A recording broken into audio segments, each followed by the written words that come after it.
올해 가상자산 시장에서 가장 중요한 판결이 조만간 나옵니다. 한때 비트코인 이더리움과 3대 가상자산으로 꼽혔던 리플 관련 소송의 결과가 다음 달 중 나올 예정이라고 합니다. 리플이 패소하게 된다면 그와 비슷한 알트코인들도 증권으로 분류돼 가상자산 시장에서 퇴출당할 가능성이 큽니다. 시장에서는 리플의 승소를 예상하는 듯한 반응이 나오고 있지만 전문가들은 누가 이겨도 이상하지 않은 상황이라며 결과 예측보다 대응 방식이 중요하다라고 말하고 있습니다.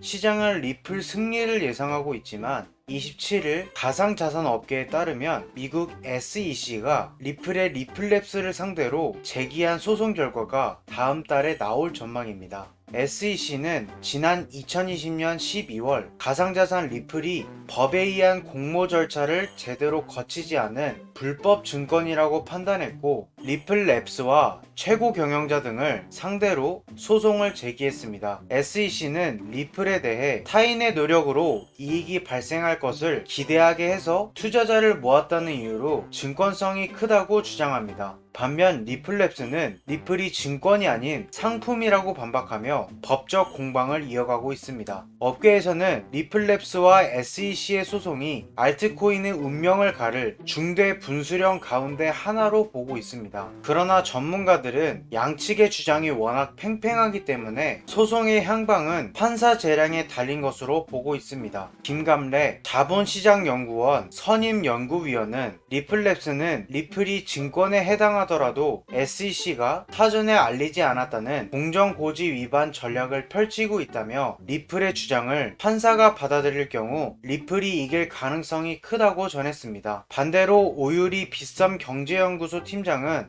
SEC의 주장대로 과거 리플랩스가 반복적으로 리플의 유동성과 수요를 높이기 위해 노력했다는 점이 법원에서 인정된다면 SEC가 소송에서 승기를 잡을 것이라고 말했습니다. 결과가 어떻게 나오건 가상자산, 특히 알트코인 시장에 미칠 후폭풍은 클 것으로 보입니다. 리플의 증권성이 인정되면 리플과 유사한 형태의 다른 가상자산도 불법으로 판정될 수 있기 때문입니다. 오재영 KB증권 연구원은 4월 중으로 소송 결과가 나올 것으로 예상되는데 결과 예측이 어려운 상황이라며 가상자산 역사상 가장 중요하면서도 가장 큰 리스크 요인으로 꼽혀온 소송이기에 주의가 필요하다고 지적했습니다. 국내 영향도 무시할 수 없습니다. 리플이 소송에서 질 경우 랠리, 앰프, 파워레저 등 리플과 비슷한 구조를 가진 가상자산은 모두 증권으로 분류될 가능성이 큽니다. 홍기훈 홍익대 교수는 리플이 지면 가상자산 시장에 대혼란이 올 수 있다며 국내의 경우 누군가 리플의 증권성을 판단해 달라고 금융감독원에 투서를 넣을 가능성이 있고 그렇게 되면 금융당국이 미국의 판결과 반대되는 결론을 낼 가능성이 희박하다고 주장했습니다. 그는 이 같은 논란은